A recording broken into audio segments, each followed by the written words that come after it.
అందరికీ శుభోదయం అండి.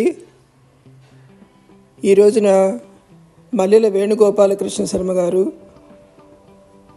మా మామగారు, నాకు తాతగారు కూడానండి. ఆయన శత జయంతి ఉత్సవం రోజున ఈ ఫంక్షన్ చేయడం జరిగింది. మల్లెల వేణుగోపాలకృష్ణ శర్మ గారు, మల్లెల వరలక్ష్మి మా అత్తగారు, నాకు అమ్మమ్మ అన్నమాట. శత జయంతి ఉత్సవం సందర్భంగా అందరం ఇక్కడ కలవడం జరిగింది. ఫస్ట్ ఈయన షష్ఠి పూర్తి జరిగింది. షష్ఠి పూర్తి జరిగిన తర్వాత తాతయ్య శత జయంతి ఉత్సవం చేయాలని అనుకున్నారు. అమ్మమ్మ గారికి కూడా 100 సంవత్సరంలోకి అడుగు పెట్టారనమాట. మరి ఆడవాళ్ళకి ఈ షష్ఠి పూర్తి లేకపోతే 100 సంవత్సరాలకి ఇలానే ఒక సెలబ్రేషన్ లాగా చేయడం కంటే కూడా వాళ్ళ విష్ ఏదైనా ఉంటే, కోరిక ఏదైనా ఉంది ఇలా చేయాలి అని అనుకున్న తర్వాత వాళ్ళు కాలం చేస్తారనుకోండి, వాళ్ళ కోరిక నెరవేర్చడం అనేది ఈ 100 సంవత్సరాల జయంతి తాతయ్య గారిది చేసేదాని ముందరే మీరు అమ్మమ్మ గారిది ఆవిడ విష్ మీరు నెరవేర్చి ఆ తర్వాత తాతయ్య గారికి చేయమని పెద్దవాళ్ళు చెప్పారన్నమాట. అందువల్ల మా అమ్మమ్మ గారు 1,00,000 ఒత్తులు నోము చేసుకుందామని ఆవిడ చేత్తో 1,00,000 ఒత్తులు చేసుకుని రెడీగా పెట్టుకున్నారండి. కానీ పూర్వకాలం మరి పిల్లలు 10 మంది పిల్లలు, సంతానం, తర్వాత పెద్ద కుటుంబాలు, అనారోగ్యం, ఆవిడకి అవకాశం రాలేదన్నమాట. పాపం ఆవిడ అన్నీ రెడీ చేసుకున్నారు, 1,00,000 ఒత్తులు చేసి పెట్టుకున్నారు చేత్తో.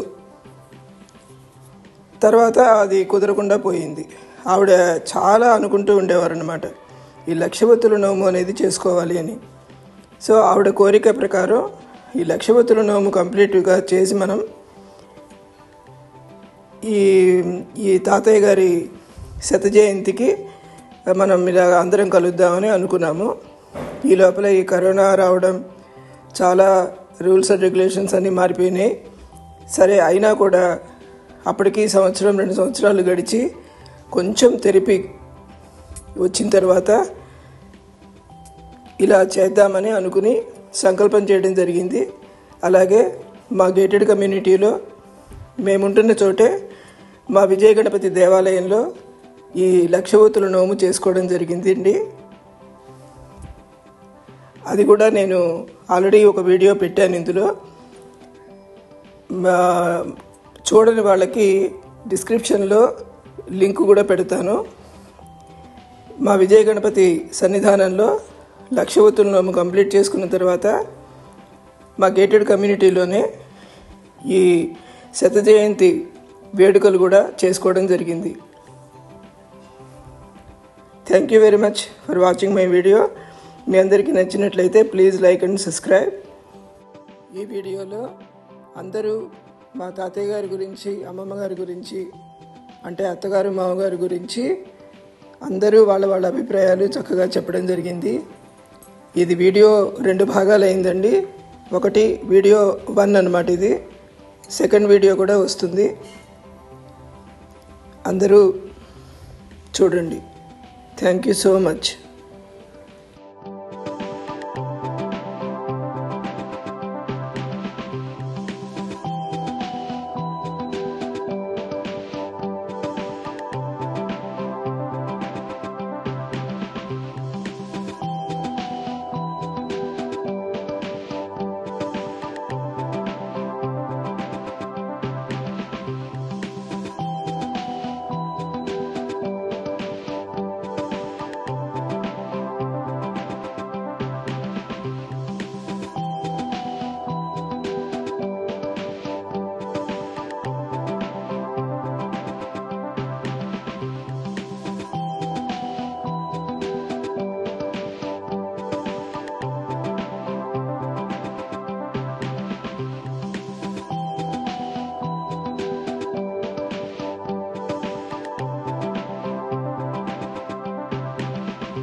లేదా ఇక్కడ మనం శ్రద్ధలు కావడానికి కారణం నాన్నగారి శత జయంతి ఉత్సవాలు చేసుకోవడానికి రావడం జరిగింది.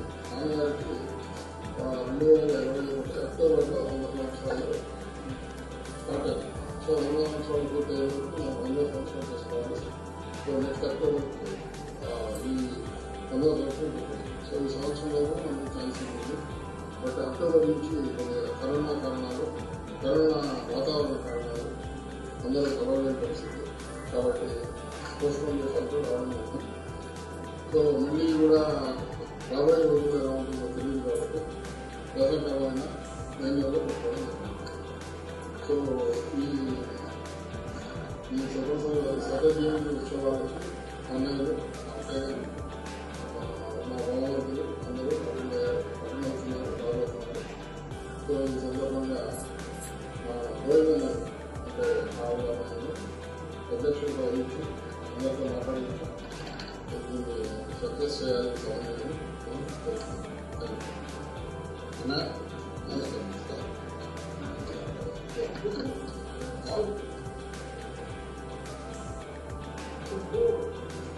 సమాధానం ఓకే ఎప్పుడే స్టార్ట్ అయింది. కూడా అవకాశం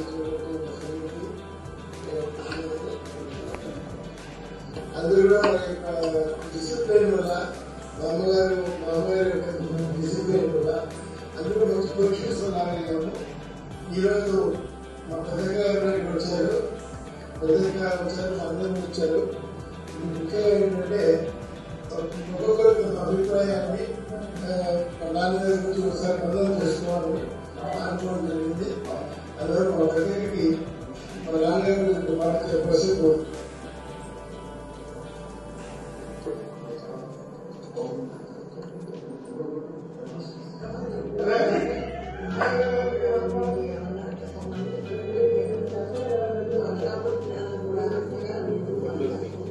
అమ్మాయిని చెప్పండి.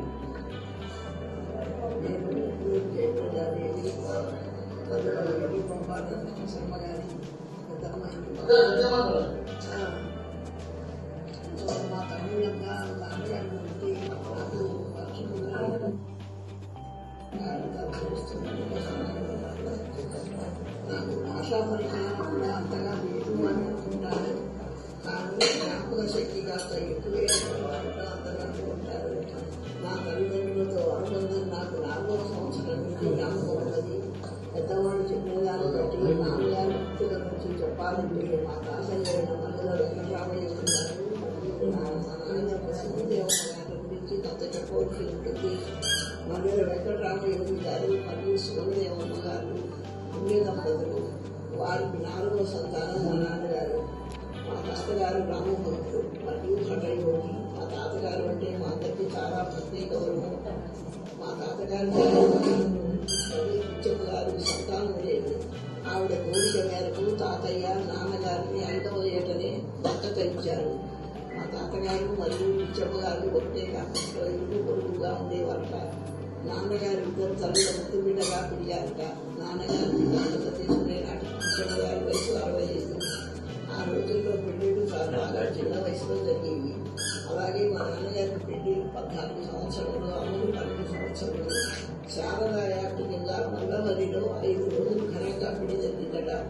నాన్నగారి కొట్టూరులో 22 ఎకరాల వ్యవసాయ భూములు మా పిచ్చమ్మనాయనకు సమకూర్చినదట.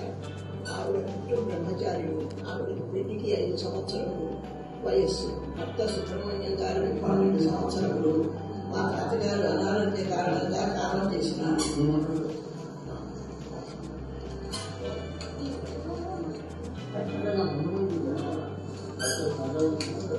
ఉద్యమనాయకుడు పరమ పవిత్రంగా వారి యవ్వనతో కుమార వాత్సల్యం నుండి పవిత్రంగా 90 సంవత్సరములు. మా పెద్ద తమ్ముడు పుట్టిన తర్వాత వారసులు పుట్టాడని సంతోషించి స్నానం చేసినారు. వారికి మనవలు మనవరాలు పుట్టాలని, వంశం జరగాలని విపరీతమైన కోరిక. మా సంతానం తెలియవాళ్ళు ఆవిడ కోరిక 3 శాతం నెరవేరింది. మా అమ్మ చెప్పేది ఆవిడ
ఇవాళ మా నాన్నగారి 100 సంవత్సరాల పండుగ చేస్తున్నామండి. పుట్టి ఆయనకి కొడుకుగా చెప్పకూడదు కానీ చాలా మంచి పేరు ఉండేది.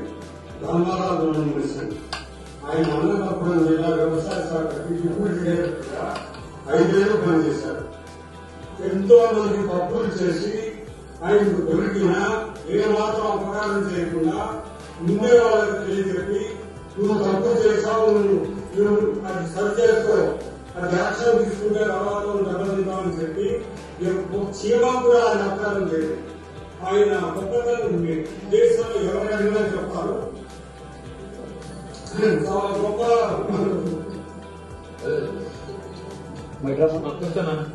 బాబాయ్ చాలా పుణ్యాత్ముడు. వాళ్ళ పేరుని చేస్తాను.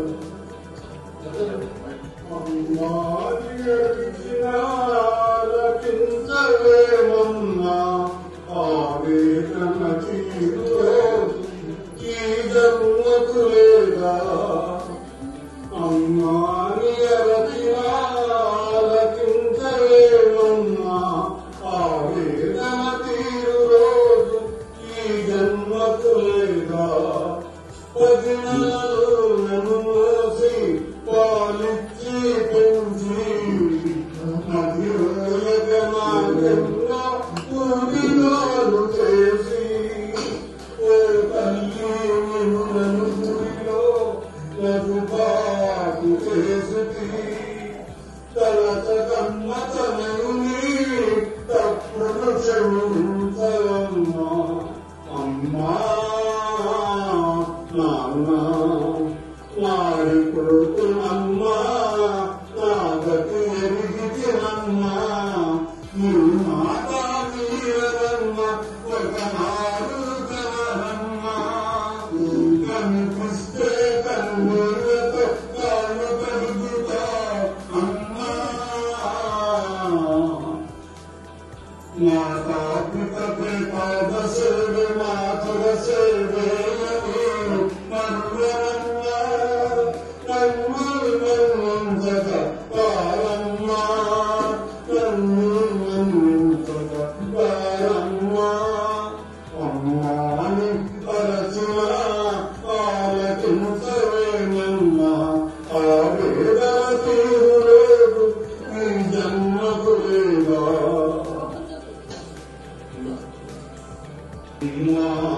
కపురాము ప్రేమను శ్రీగంగా సందేహించకు మమ్మ ఒకే బాణము ఒకటే మాట ఒక్క బాణకే రాముని ప్రేమ ఒకే బాణము ఒకటే మాట ఒక్క బాణకే రాముని ప్రేమ నిన్నేమి విడిపడినా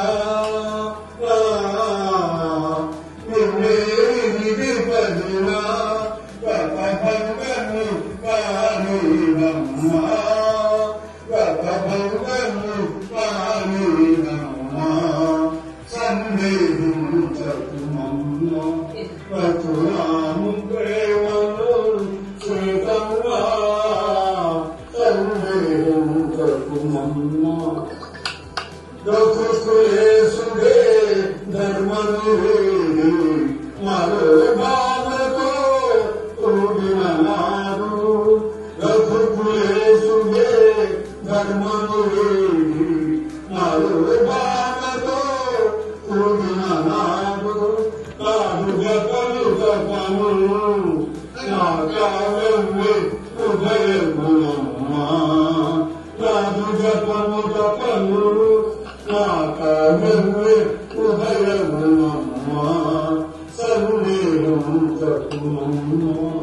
బతులాను ప్రేమలు శ్రీగంగా సందేహంసకు మమ్మా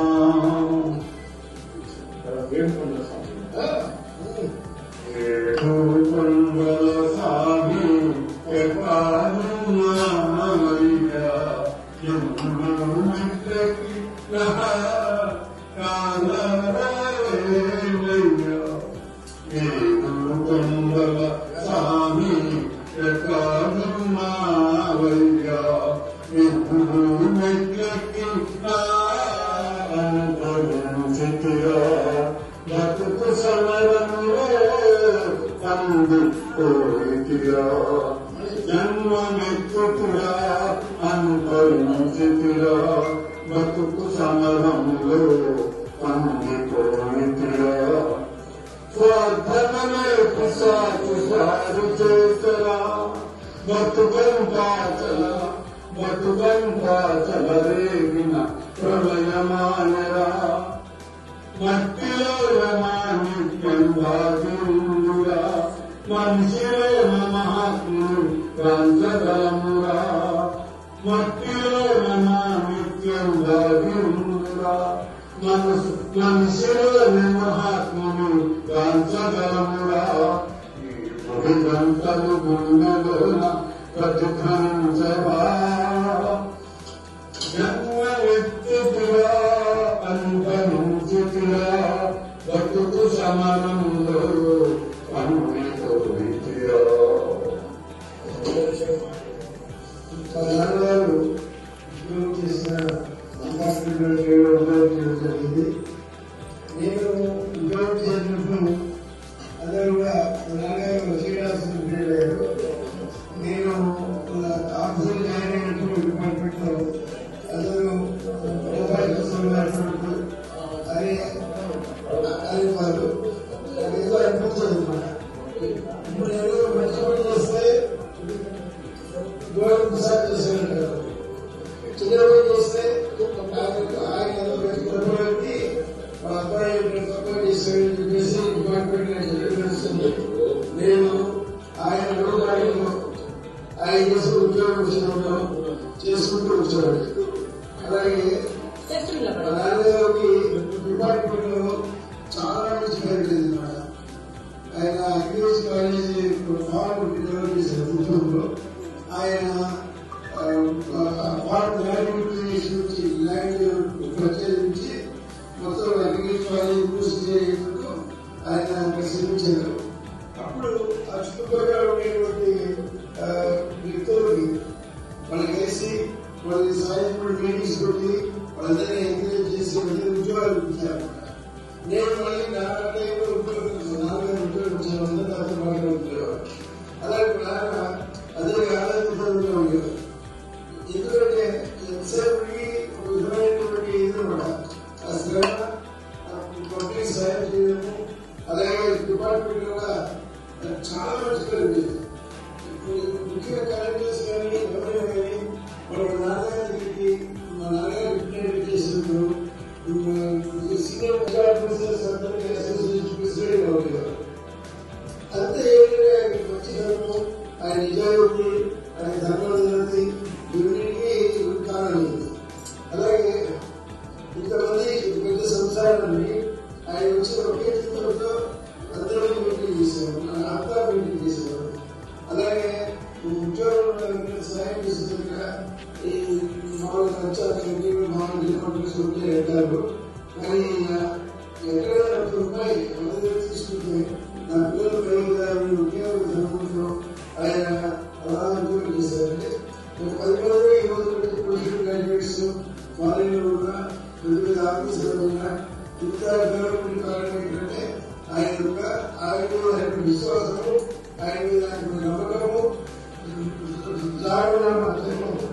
వీళ్ళన్నిటి వల్ల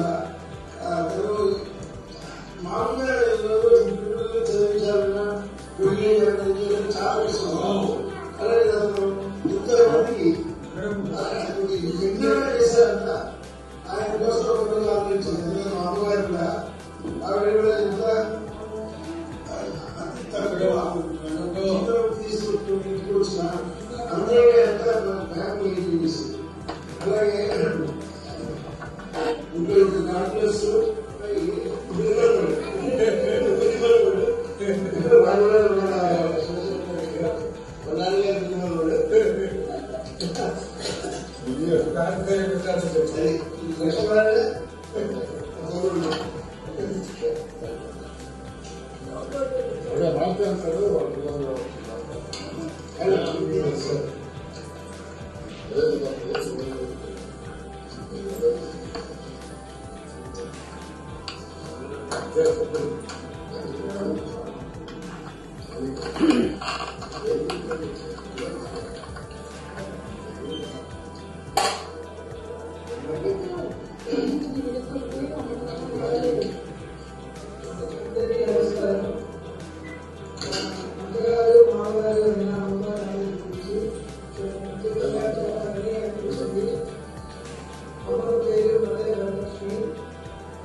భార్య అంటే ఎలా ఉండాలి, భర్త అంటే ఎలా ఉండాలి, ఏది మంచి ఏది చెడు, ఇలా ఎన్నో విషయాల మీద అవగాహన వల్ల ఒక నిపుణుడు అని నా అభిప్రాయం.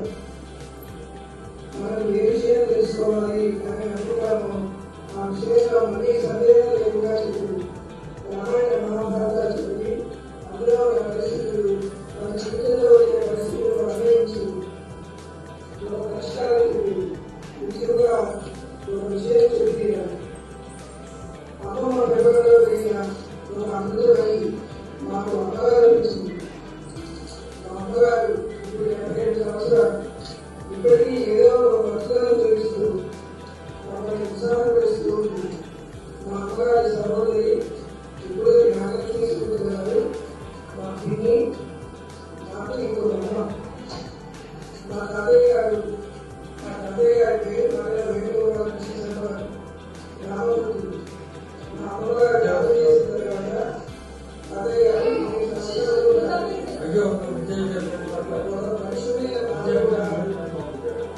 మాట్లాడేవారు. నేను ఎప్పుడైనా రోజు బాధపడలేదు. నాకు ఉద్యోగాలు అమ్మ దేనికి బాధపడదు, ఉన్నదాన్ని గురించి సంతోషపడింది, ఏదాన్ని గురించి మనుషులు కూడా బాధపడదు చెప్పారు. మహానుభావులు అమ్మవారి తాతయ్య నాకు ఒక మంచి కలుగాన్ని ఇచ్చారు. వారిని కలుసుకుంటే